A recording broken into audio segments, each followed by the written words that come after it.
How you doing there, Bristol Talk Sports? This is NFL football week 4. We're gonna be talking about a lot of different games this week. This week we're gonna go through the injury report real quick because there are a lot of key injuries this week. Instead of touching base on every single game, I'd rather just list them all off. So you had Amon-Ra St. Brown is going to be out, and DeAndre Swift, which is a huge hit. You have Shepard's out with an ACL. He's going to miss the rest of the season. Keenan Allen's going to miss yet another week with his hamstring issue. You have Jadeveon Clowney and Garrett both out this week. Garrett was in that car accident. Clowney, I'm not exactly sure what's wrong with him yet. I haven't looked at the report fully. Jordan Poyer is going to be out with a foot injury again this week that's ailing him from last week. AJ Green's going to be missed. Mac Jones is going to be out, so New England's going to be looking for a starting quarterback this week. We'll see who. I think Hoyer's coming in to back him up, which is going to be rough. Against Green Bay. Yeah, and you have Godwin and Jones look like they're both going to miss another game. Joey Bosa is going to be out for the remainder of the season. DeForest Buckner, we're looking at possibly injured, which is huge. He's questionable. And Shaq. Shaq Leonard. Yeah, Shaq Leonard. Might make his season debut. Might be making his first season debut, which would be huge because they're playing Tennessee and they could definitely use it against Derrick Henry. But with this that week, being said, it's time to segue into our game breakdown. So it's week 4 Sunday. First game. The Sunday games is going to be kicked off with Minnesota heading to New Orleans. In that game, I've got Minnesota squeaking away a victory. New Orleans is good defense. I'm going to go 23-17 Minnesota. This game is actually our first international game of the year. It's going to be a 9:30 a.m. game. I love morning football. I wish I did it more often. But they're going to be playing in London this week. I'm surprised Jacksonville's not the first London team this year. Yeah, Jacksonville is actually considered the home team of the London, the London games or the European games. But at the same time, I did pick Minnesota over New Orleans, and that had I picked them 17-13 because it has more to do with the injuries. With Winston possibly not playing, it looks like he's more doubtful right now.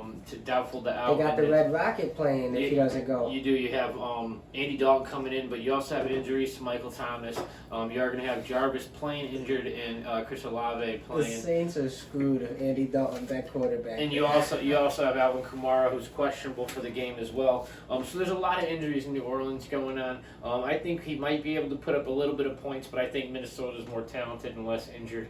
So I think they shouldn't have a problem pulling out the win. I just don't think they're a high-scoring offense either. And New Orleans isn't hurt on defense, so their defense is still going to be there. So again, 17-13 is all I expect from this game. 23-17 was my prediction. It's about the same thing. I think New Orleans defense has what it takes to keep them in the game, but I think Minnesota will do enough to pull this one out, especially if Andy Dalton is playing quarterback. But we'll know by noon, which is awesome on a Sunday. I'll be sitting in bed enjoying this one to my Burger King breakfast. Our first 1 o'clock game is going to be Seattle-Detroit. And we're looking at, I have Seattle 21-16, unfortunately. Really? Yeah, I've got Detroit taking it 34-20. Well, that's fine. That's more than Detroit put up last week. They are a high-scoring offense, but they're also out St. Brown and they're out Swift. And those are two key parts to that high-paced offense.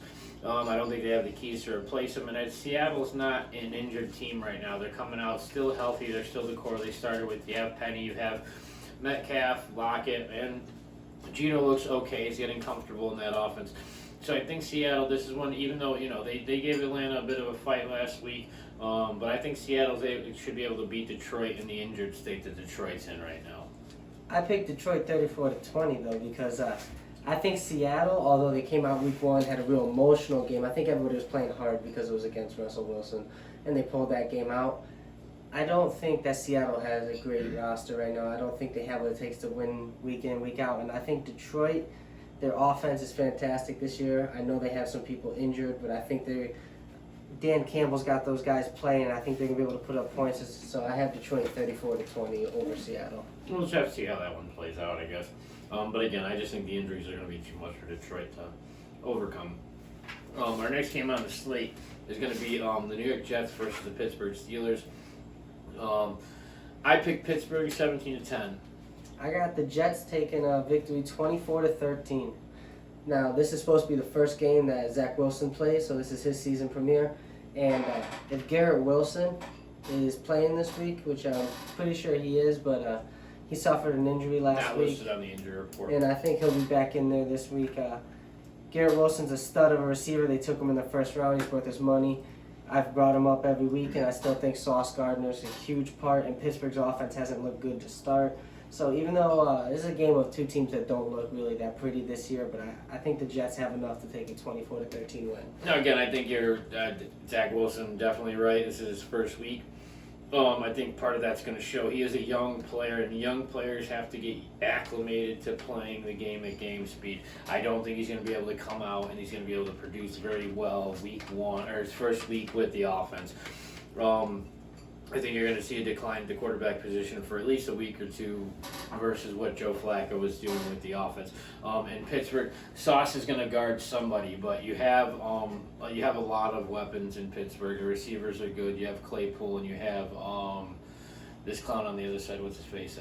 This clown, yeah, get out of here. Deontay Johnson's an Deontay, animal. He's an animal. Okay, so you got he's made a few nice catches this year, but either way, Sauce put is up going over to 1,000 last year, and Sauce he's is going consistent. Sauce is going to have to guard one of them, which pretty much means that person's going to be irrelevant. Listen, that offense is then- struggling, and Deontay Johnson's not the problem. No, it's not. I'm not just gonna skip No, by this this might real be quick. the week that we see Trubinsky come out. Midway through, this might be Put our the first rookie in. This Put might the be this rookie. might Let's be our go, first Kenny. peek. Yes, might be our first peek at Pickett's. But We'll see how it goes down. Again, it's one of those. I think Pittsburgh's going to have what it takes. Because they do have enough weapons to work around Sauce. I don't think Sauce has given up a touchdown again this week. But at the same time, we'll see how it plays out. Our next game is going to be. we got the New York Giants heading to the Windy City to take on the Chicago Bears. What do you think's going to happen in that game? I called this game the Giants 24-13. It's been a long time since I've been able to comfortably pick the Giants, based on what they're working with, based on what they're working with the offense too. You're not picking them just because they have a really strong defense. I took the Giants to win as well, but I think they're going to put up only 16 again, just like they did against Dallas. The offense hasn't really clicked. It's going to be 16-14 Giants over the Bears. And my problem with taking the Giants to put up as much as you gave them is, I don't know, man. Kenny Galladay won. It was not worth the paycheck he got.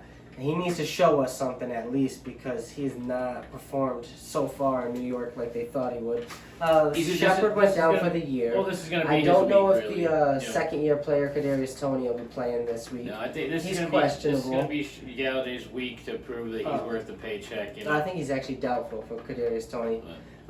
So Giants are really just riding on Saquon, and defenses are selling out to stop Saquon, which in their O-line didn't look good last week against the Cowboys at all. Michael Parsons and on the other side, DeMarcus Lawrence absolutely feasted on Daniel Jones. But you're also talking about a top 10 defense. Yeah, I know. They're playing against Chicago this week, which is not that caliber of a defense. And Danny Dimes against a mid-grade defense is definitely athletic enough to keep the ball in play long enough to make plays.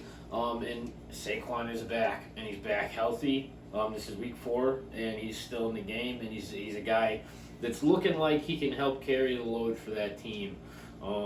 Giants fans, I want to know what your opinion of Daniel Jones is, because I personally think Daniel Jones is a quarterback that hasn't been protected much in his young career. Saquon's been hurt most of his career. He hasn't had the targets on the outside other than Sterling Shepard, who I actually love, but the guy can't stay on the field. And are you sold on Daniel Jones yet? Because I want to know if the Giants fans think he's got potential, if you could build around him, or if you're ready to let him go. Because it's year 4, and I just want to know what you think. So comment later in the video if you're a Giants fan how you feel about Daniel Jones. All right, next game on the list is going to be Tennessee-Indy. And Indy really, Keith called this one last week, but Indy, he said these are the kind of games, against Kansas City last week when they won, that they step up and win. And they actually looked okay.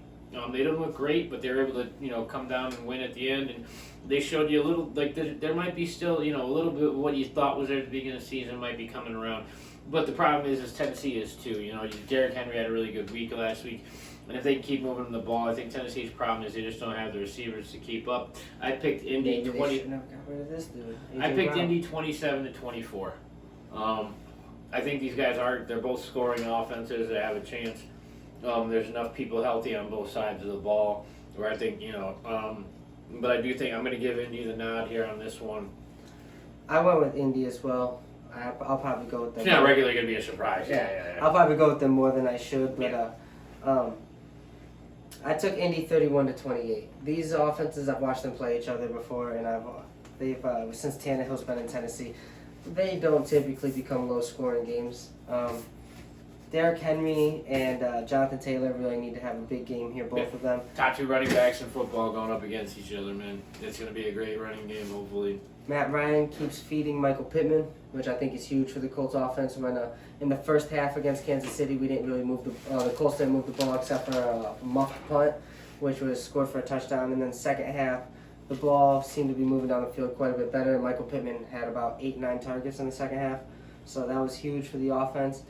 My one thing I want to say about Indy is I want to see them play more as a unit. I don't think everybody's gelled yet with Matt Ryan under center because I don't know if it's the offensive line with the running backs and just everybody on the field not on the same page as him, or if Matt Ryan's really not seeing the field like I would hope. But the Kansas City Chiefs had way too many free rushers on blitz plays against the Colts, and that's really killed a lot of drives. The Colts were able to squeak out that one, and I want to see Matt Ryan really read the defenses a little better this week. And if he can do that, I think the 31-28 victory over Tennessee is very reasonable. That's straight. I mean, again, we'll see how the game plays out. I'm picking Indy as well. Maybe a little less as far as the score goes, but we'll see how both teams match up. I think it's a good matchup. I think it's a good game to, you might see these teams later on in the playoffs button heads, so we'll see what happens later on in the season. But next game's going to be the LAC Chargers versus the Houston Texans. I picked the Chargers 17-6 in this one. They are a hurt team right now. Most noticeably, they're out Keenan Allen and Justin Herbert is playing in pain. It's tough to watch, but I think that they're still going to have what it takes to get over the little speed bump that is the Houston Texans right now. The Texans haven't played bad ball this year. What did you? They haven't played bad ball, but I also have the Chargers winning this game. It's going to be 24-23. The Texans haven't played bad ball this year, but they also aren't playing winning football. They play good. Yeah, okay. And, all right. I guess winning versus good or bad is two different things. They look like an NFL team. But it's famously quoted, you are what your record says you are. Yeah, so. They came out. They looked okay week 1. They haven't looked good since, and they're only losing pieces. So not much there for Houston. I got a bit of a closer game just because the Chargers look pretty banged up. I think that the Texans will score a few times. The Chargers defense hasn't looked great to me so far this year. Mike Williams again. I mean, Houston's going to have to figure out a way to cover Williams because if not, I mean, he feasted pretty well week 2. If they can't keep him covered, he's going to definitely have a chance to, if Herbert can get him the ball, to have another really good game. Damian Pierce in Houston is looking all right. He's made some pretty big splash plays. He's had some all right games, and if they're going to stand a chance against the Chargers, Houston needs to get the ground game moving. Brandon Cooks hasn't looked good this year at all, and that's their top guy. He doesn't look good. Yeah, so I'm pretty much on the same page. I think the Chargers got this one. After that, though, we're going to have the Cleveland Browns head down to ATL to go play a game in Georgia. I got the Browns winning 30-24. That's fine. I actually have the Falcons taking this one 30-23. I think a lot of this is pretty much going to be Atlanta's offense versus Nick Chubb. I think our offense has a much better shot. That kind of the football gods shine down on the Falcons, which unfortunately means somebody else had to get hurt. But Clowney's going to be out, and Garrett rolled his Porsche the last week coming out of practice. So he's going to be out of the game as well. So they're missing 2 huge pieces of a defense. And you're coming off a game where Cordero Patterson rushed for 144 last week. And without these guys there to stop him, they're clearly comfortable giving him the ball the amount of times that he's looking to have it in his hands. And I think that they should be able to match their productivity at least from last week. And I see Cleveland, though I think Cleveland still has a decent offense. I don't take anything away from that. You still have Cooper, you still have Chubb, you still have Hunt, you have guys over there to work with. Brissett. Brissett's a middle of the pack quarterback, and I just don't think their defense is going to be able to stop us. So again, I went with Atlanta 30-23 on this one. I want to point out that I love Cordero Patterson's story. I love his story. Yeah, guy 8 years in the league was basically a return specialist. Yeah, that's it. Minnesota, Part-time New receiver. England. Part-time receiver. Yeah. He might catch 20 to 30 balls a He year. had 30 balls in New England. Yeah. But he went over to Atlanta. They put him at running back, which we've seen that work before. We actually spent money on Mike Davis last year. Brought Mike Davis in on the contract. And Patterson just beat him out for the job. Yeah, he got beat out by Patterson for the job, and it's Patterson is, third in the league in rushing yards. Right like now. I said, quietly one of the best running backs in the NFL. I think him and McCaffrey are probably an argument for the best receiving backs in the NFL. There's a And few guys that catch the ball well out of the well, backfield. Cordell Patterson's but they a don't put legitimate up- receiver. We saw teams try this before. The Packers tried to do it with Ty Montgomery. It did The not Niners work. are trying to do it right now with Debo. And Debo, it was one of his big reasons for the holdout and all that mess. They do it with Debo, but Debo lines up Not out the same. wide a lot more Yeah. than Patterson does. And Patterson, Well, Patterson's listed shout as a out, running back. I know, On the depth chart. He's shout a out to wide Patterson running for what back. he's done with his career, because Mm-hmm. it took him 8 to 9 years in the league, and he's become an elite player in the league. I the way actually he's know played. somebody who called him a rookie last year because they'd never heard his name before then. It was kind of funny to me because they were excited. They drafted him in fantasy, and we happen to be in a keeper league, so they got him for cheap, and they thought he was a rookie, so yeah, so she they're was like, we got "Oh, this young Patterson, stud on my yeah." team. And yeah, she'd never heard his name before because he'd never put up a number that mattered in the entire world of football outside of. He was Yeah, a great, other he than was your a great occasional special kick teams return. guy. Yeah, great special teams guy. But they saw, Arthur Smith liked what he saw when he had the ball in his hands on special teams when he was in New England, when he was in Minnesota. He liked what he saw, so they figured, if they could just get the ball in his hands. And it's a lot easier from the backfield than it is as Doesn't a that wide sound receiver. so simple? Yeah, it does. You got a guy who makes guys miss, get him the ball. Yeah, yeah. But So let me get back to him. I picked up. I took Cleveland 30-24 though. Even though I wanted to give Cordell Patterson his moment, but I still took Cleveland 30-24 because I think it's a very talented team. So talented. If they can slow down Patterson, the Atlanta's receiving core has not looked impressive. They're desperately needing Calvin Ridley to come back. Maybe he. Drake London again had an okay week. Again, Is as he a allowed to rookie- gamble while he's suspended? Technically, he's not in the field. I Can he don't still know. do it? No, that's what happened last year. But no, Drake That's what London. I wanted, but no. Drake but, London had another good but, week. He had but a touchdown. Atlanta's desperately missing Calvin Ridley because Drake London does look all right, but he's a rookie. He's not putting They're up not getting explosive hits the stats. ball enough. If they had Ridley and London on the field, the offense would look much Oh, different. Ridley, London, and Pitts. And Cleveland's offense, Brissett actually looked amazing week 3. Amari Cooper is always open. The thing is, Brissett's not going to look amazing every week. You don't know. With the way Nick Chubb's moving the ball, defenses have to sell out. He's shifting linebackers, he's moving DBs, and Amari Cooper's getting open. But he's also played behind some great quarterbacks, and he's learned a lot from them. So I think Brissett, Nick Chubb, and Cooper, that trio right there, is going to have enough to pull out a victory for Cleveland. And that will make them 3-1. So very good start to the season if you could win this game, Cleveland. The next game, we got the Washington Commanders heading to Dallas to play the Cowboys. And in this game, I took Washington taking a 23-21 victory. My thoughts on this was Cooper Rush has looked great. I think he will still look solid. But it's just a divisional game. I think teams are going to be playing hard here. I think Carson Wentz, against a great defense, is going to come out and just make a few plays. He's always good for a few games, especially big games. He'll just do something special a couple times a year, but he's not consistent. I think this is one of these games where Carson Wentz can maybe make a late drive or do what it takes to win a game that maybe they shouldn't. I actually took Dallas in this one, 21-10. Unfortunately, I don't have much faith in the Washington Red Commander football team skins or whatever the hell you want to call them. You can go on with that every week. Come on, man.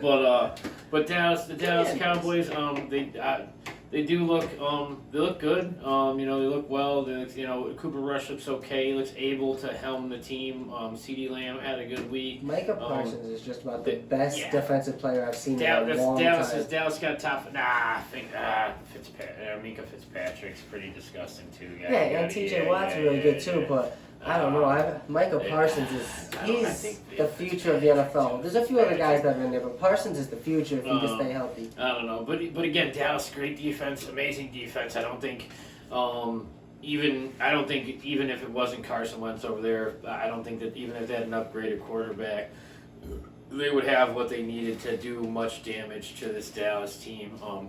At the same time, Wentz is playing at a better level than most expected. He's ranked top 10 in most fantasy leagues right now, and statistically, I think he's around 7 or 8 in most stat charts. But I just don't see it happening in Washington right now. There's a lot of question marks with the running backs. They're all over. It's a committee. McKissick's here and there. You got a couple other guys. You got Gibson on the outside. They've got pieces. They're just not. McLaren's putting up his numbers, but it's just not, Wentz is not the guy, and the team's just not clicking, completely. So I think Dallas is, Dallas is the team, and I think the defense is going to really dominate that Washington offense. So I don't see him being able to put up more than 10 on the board. Next game is going to be Jags and Philly. We actually have what should be a high-scoring game here. These are both high-scoring offenses right now. I know it's hard to say because the Jags, after the year they had, it's kind of silly. But I have Philly taking this one 31-27. But it's not because I don't. I'm actually pretty surprised at what Jacksonville's got going on over there. But I hate to say it, being that they're an AFC South team, but I got the Jags beating the Eagles 20-27. This is my upset game of the week. Yeah, squeaker. And I'm on the Trevor Lawrence hype train. That's what kills me about it, because they are in the same division as the Colts, and I don't want to see the Jags win. But Trevor Lawrence was supposed to be one of the top prospects coming out of college. He was an amazing quarterback at Clemson, didn't lose for such a long time. He got through this terrible coach that Urban Meyers was. And now Doug Peterson's coming back. It's a revenge game, because Peterson was Philly's coach until he got fired for that god-awful decision to bench Hurts in the fourth quarter. And I want to see Trevor Lawrence come out and keep playing. It kills me to say it because I want the Jags to lose, but I think Trevor Lawrence will come out, keep playing well. They've got all these low-key receivers in Jacksonville, like Christian Kirk, who... You have Peterson playing against his old team. James Robinson's looked really well in this offense. Robinson's doing very well. Christian Kirk got a big contract and everyone was upset about it. Like I said, I brought it up a few times. But he's actually proven himself as a really good receiver. Zay Jones came over from Las Vegas, and he's been a very solid addition. Yep. And I think Kirk's top 10 in most leagues right I hope now. Jacksonville loses. If they can slow down Hurts in that train that's going over there, we'll see if they can. But I hope Jacksonville loses, but I think that they'll win 28-27. And Philly's got weapons, man. They got Smith. Their defense is Yeah, good they got too. Smith. Miles Sanders is doing well in the backfield. They're still probably going to be the number one rushing or top 3 rushing offenses in football again this year. A lot of that has to do with Hurts and his run first, pass second mindset. But it works for him because that sometimes until he gets hurt and he has to change the way he plays, it's an effective play. And it's I like Philly just a little bit better. Jags are being very impressive this year. I'm not high on the Lawrence train, but the train is out of the station, like it or not, whether I'm taking it or not. Devonta Smith, my fantasy team, does say thank you for last week's 160-yard performance. Oh yeah. Next game on the sheet is Buffalo and the Ravens. I like this This game. is my game of the week right here. I like this game. I have Buffalo taking this one 32-28. I also have Buffalo winning this game 31-21. I think Buffalo's defense is very impressive. I think they're going to determine this game because I think Josh Allen, Baltimore's defense hasn't looked good. They gave up a ton of points to New England, and New England's offense has tons of question marks. They gave up a ton of points to Miami and blew a huge lead against them, and I think Buffalo's not the team to be shut down by this Baltimore defense. So I think Buffalo will put up over 30. I got them at 31. And I think Buffalo is a very well-coached team. They get good pressure on the quarterback. I know you mentioned they're out both their safeties, but I think their front pressure. Tied for the season player for the game. But I think their front pressure will be enough to get to Lamar this game a little bit to where he's not putting up these amazingly ridiculous stats we've seen through 3 weeks. So that's why I take Buffalo 31-21. With me again, I have Buffalo winning this one. I think a lot of it has more to do with the team that Buffalo is playing. Again, with their safeties as bad and banged up as they are, depending on depending on the certain teams, I might bet against Buffalo, especially when you say, "Oh, the Ravens, look what Lamar's doing." Here's the thing: is Lamar doesn't have any real deep threats, so he's throwing the ball short. He's making plays with his legs, and he's getting runs off to catches. A lot of his passes are going to Mark Andrews. They're in the middle of the field. They're 10-yard plays. Some of the yards a lot of the yards are runs after the catch. They're little 5-yard dumps, and Andrews takes them left or right. So the secondary being injured isn't going to be as important because they have Von Miller. That he's good. He's a good coverage back. They're good in the middle of the field. I think Buffalo's defense will still, even with injured DBs, be able to defend against this passing offense. Lamar does have 9 touchdowns. I think it's 9 or 11, 12 in 2 games. Lamar Jackson has more touchdowns than every team in the NFL except the Lions. Yeah, he had 5 last week, and he had 6 the week before, so that was just 11 alone in the last 2 games. Don't buy none of what he's saying. Yeah, I think you're out your mind. No, it's crazy. But, Lamar Jackson's already had a week this season where he threw for 320-plus passing touchdowns. He's perfectly shown the ability to move the deep ball, especially with the core he has. And he has the ability to play the game underneath. He's not going to be able to scramble to give those young guys time to get down the field against his defense. I don't think that. So I think you're going to be looking at middle of the field passes. You're not looking at deep passes. And I think that Buffalo is going to be able to manage that deep, short, dump and run offense. And as long as they can, I hate to say it, Lamar's got 2 games over 100 yards. They have to stop him on the ground. And again, we'll see how Josh Allen bounces back from such a devastating loss. You throw it for 400 yards, and you go out there and you do everything he did, and they just can't get it in the end zone when they should have won that game. So we'll see how well he bounces back, but I think he's going to be coming back to try to prove that he's a winner. I love Josh Allen this year. It's hard to win in Miami, and I still think it was hot out there. Yeah, the heat was a huge issue. I still think. I think that Buffalo's the most Super Bowl ready team right now in the NFL, even with the injuries going forward. So it will be interesting to see how these guys come out and duke it out. Should be a good slugfest against some really good teams. This to me is probably the most interesting game this week to watch, outside of the 8:00 game.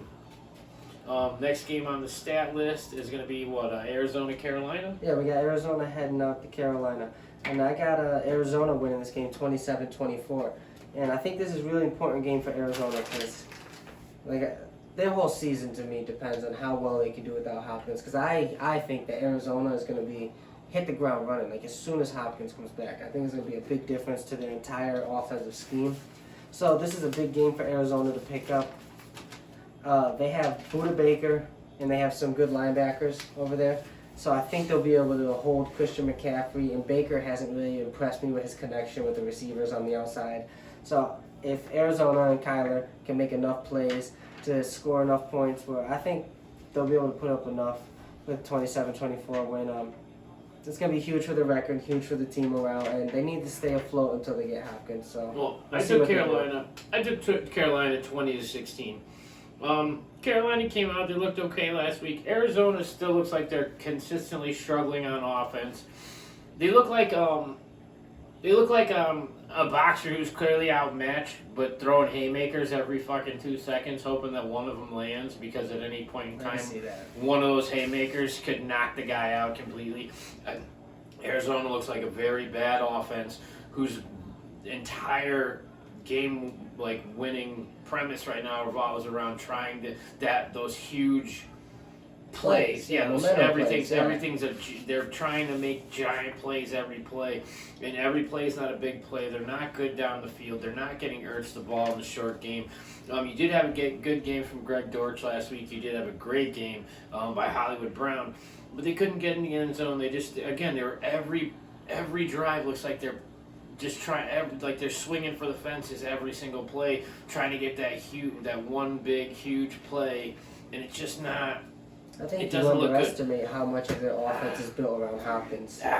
Well, I think a very large portion of their they offense is might built look around like a him different being on the team. field. They might look like a And different it team. opens everything It up does. with him there. They might look like a different team with him on the field because then it spreads out the defense. Hollywood Brown's going to get even more open. And again, he had 14 catches last week for $140. Disgusting. The guy had his hands all over the ball like a fucking gay porn fluffer, But it was terrible. It was Carolina I think Carolina has a shot to come out and win. McCaffrey's still healthy. Going into week 4. If they can, Robbie Anderson's had a huge step back every week since week 1. He had a great 100-yard game and just hasn't been there otherwise. They have DJ Moore. They're just not. They won last week. They're not getting the ball to the right guys. I think with the offensive weapons, though, I think Mayfield might be able to pull a win out here. Next game I think we're going on to is Denver, Las Vegas. I actually have Vegas winning this 24-17. I got Vegas winning as well, actually, but I have it 38-34, much more high scoring. I think this is the first game that the Raiders really get Devontae going. I mean, week 1 he did well. Denver's going to look good enough to put that many points on the offense? And I think this is the first game that Russ gets going. It's not really about Denver's offense. I mean, yeah, obviously they put up 34 their offensive scoring, but I haven't been impressed with the Raiders, and I think their defense is going to let up a little. Maybe there'll be a couple turnovers, give Broncos a couple easy scores. But at the end, I think that this is the game where Devontae gets going, and I think it's going to open up a lot of their offense. Carr needs to feed him early and often. And if he does that, I think Raiders will pull out a 38-34 victory. Well, Renfro is back this week, so they're going to be able to spread the offense out a little more. I don't think it's a good idea to keep getting him the ball. I think you should use him as a diversion to get Adams the ball, definitely. But Denver, I just don't. I wanted them to be so good this year, and they just. Wilson, 2-1. Well, yeah, but Wilson doesn't look good in the offense over there. And they have receivers coming in and going out every week. And Vegas is very talented. And I'm still waiting for Josh Jacobs to get going. It's week 4, and they have no running game. He's not going to. He's overrated. No running game whatsoever over there. It's because Josh Jacobs is overrated. But I think the Vegas' defense will be able to contain Denver enough to give them the win in this one. But we'll have to see how the game plays out. The last of our 4 o'clock games is going to be Green Bay, New England. I have Green Bay taking this one 27-10 for one very obvious reason, and that's the injury report. Mac Jones is going to be out for this game. So you have a 40-year-old Brian Hoyer coming in to run an offense. You saw. I don't know. I've got Green Bay taking it 30-14, and it's for one obvious reason, and it's because he's a bad man, and New England doesn't have a good offense going out there on the field, especially without Jones on the field. So you can't have an injured roster going up against Aaron Rodgers. I don't care who's out there. Not at the quarterback position. You really can't. You can't have some journeyman that's been putting up mediocre stats his whole career going up against one of the best quarterbacks in the game today. Yeah, it's just. I agree with the guy. I didn't put the scores high because, to be honest, Green Bay hasn't shown me that they can put those kinds of points up this year yet. But I do think that New England's not really going to be able to stop the running game. Once you get the running game going, these guys have to come in, respect the running game. It's going to open these guys up late in the 3rd and the 4th quarter down the field, and Rodgers is going to have his choice of receivers most of the game. I think it'll be higher scoring, though. My justification for 30 points is I'm banking on Brian Hoyer turning that ball over a few times, and they're going to have some good field position, and Rodgers will punch in a few short fields. That'll happen, in my opinion. That's going to come true. Now, the next game on the slate is the 8 o'clock game, and this to me is my other game pick of the week. No, this is the game of the week to me. And this is going to be Kansas City and Tampa Bay. We've seen these teams play before. They had a Super Bowl, where the GOAT banged out against the young kid. And, I took Tampa Bay in this one. 24-21. You almost said Kansas City. Are you Yeah, I really did. on the fence with No, this one? You swaying? no.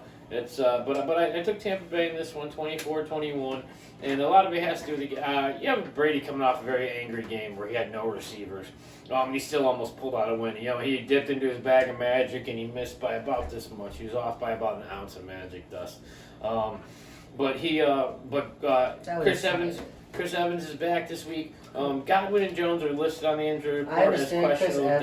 doubtful. I know Mike Evans is like a And Mike superhero, Evans. I say but he's Chris not Evans. Chris Evans. I say Chris Evans. I I'm understand sorry. he's like Mike a superhero on the field. I had Captain America in my head. I'm sorry, Mike. He's got Mike Evans back this week, dude.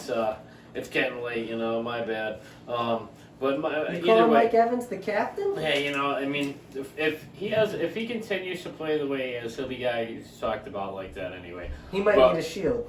Yeah, right. You might need a shield to stop yourself from this guy. But I just like what Tampa Bay's got. If you give Brady the weapons, he knows how to use them better than anybody in the game. So with some of his weapons back, I think they'll be able to pick at KC a bit. You can't take anything away from Mahomes, but they're definitely not the same team without Tyreek Hill. And so I'm just going to take Tom Brady in that defense too. Again, top-notch players. So we'll see. This game is a tough game. This game could go either way. I chose Tampa Bay to win 24-23. It's going to be a real tight game. I think it's going to come down to the final possession. In a game that close, I hate it. As a Colts fan, I hate watching it, but Tom Brady tends to win these close games. If it comes down to a possession, it's pretty hard not to take Brady. I think Mike Evans coming back is going to make a huge difference because the guys on the field, Russell Gage, Brashad Perryman, Fournette, I thought they moved the ball pretty well against the Packers. They weren't able to put a lot of points on the board. They made a lot of key errors that kept them from putting points on the board in the opposing side of the field. But with Mike Evans back to have that number one target, the guy he can reach, along with the other guys that I was trying to get to, is they impressed me for having to step up into a role without all these starting receivers down. They stepped up, and I didn't think they played poorly. I think they played well, and to have one of their main guys back with these guys who play well, I think Brady will have enough weapons to squeak this game out against Kansas City. Gage has always been a really good backup receiver. He was with us in Atlanta for we drafted him, and even last year when Ridley went out, Gage really stepped up and took on that leadership role, and he has the ability to be that 70 or 80 catch guy, and they don't need him to be that. So as long as he can be it a couple games a year, he's definitely a guy you're happy to have on the field. And the main thing that makes me lean towards Tampa, Russell Gage has played well in his career. He's not a top receiver, but he's definitely like a serviceable guy on any team. Mm-hmm. But the big thing with Tampa is I've been so impressed with their defense this year, and I just think they'll be able to hold Mahomes, and I think they'll be able to give Brady a chance to do what Brady does. Mm-hmm. That defense is so incredible. I mean, Mahomes does look great even without Hill. Like, Kelsey's having a huge season already. Poor boy was running for his life against these guys. Juju hasn't played great in Kansas City, but he's made plays. He's had. What was that? Oh yeah. You're talking about 3 years ago when they Yeah. played Tampa versus Kansas City. The old man put him down, yeah. Or was that 2 years ago? No, it was a couple of years back. But still, when Kansas City played Tampa in the Super Bowl, Mahomes was being chased all around the field. 2 years And ago. Tampa's defense doesn't look like it's lost a step, so we'll see if Kansas City can block better. But like I said, Mahomes has looked good with his new targets. Tyreek does they lose an element of speed. Marquez Valdez-Scantling is very fast, but he's not the receiver He that doesn't have the Tyreek hands. is. Even Or if the route speed's running, close. he's just every And aspect of being a good. Smith-Schuster's not the guy on the other side either. Not I'm that sorry guy. for you, Valdez-Scantling fans, but he All is. 7 of them. I don't think anybody would ever disagree that Tyreek is better than him in every aspect of being a receiver. No. Last game of the week is our Monday night game. This is a rematch of the NFC Championship. Los This is Angeles very- Rams and the 49ers. This is going to be a chippy game, and I think it's going to be low scoring. I did pick 27-21 because I think that they'll be able to put up some scores, but I wouldn't be surprised if it's low scoring just because I think it's going to be very, very chippy. I think people are going to be playing hard in this game. It's a game that matters a lot to San Fran because it kept them from the Super Bowl. So I got San Fran 27-21. I want to see Jimmy make some plays, and Kittle's healthy, so make some plays, Kittle. I took the Rams in this one, 28-13 actually. The Niners are a real question mark at running back right now. Mitchell, they really counted on him being there, and he's not. And Debo can't run the ball and be a wide out at the same time. Yes, he can. Nah, Ayuk is definitely being used a little more. I was really excited to see Jimmy G step on the field last week as a starter again. But I didn't see him play well last week. He actually during one of the drives he stepped out of the back of the end zone. Yeah, we all saw it. His 2 points cost them the game. That's 2 points that cost him a game. A 10-11 loss to the Denver Broncos last week. He doesn't look as much as it looked like. Everyone thought he was ready to take over. I don't know. He just doesn't look comfortable in the offense yet. And the Rams, on the other hand, are they're the Rams, and the Niners don't look beautiful either. Yeah, they look just fine, dude. I mean, Cup's still right up. His numbers are great, comparable to last year.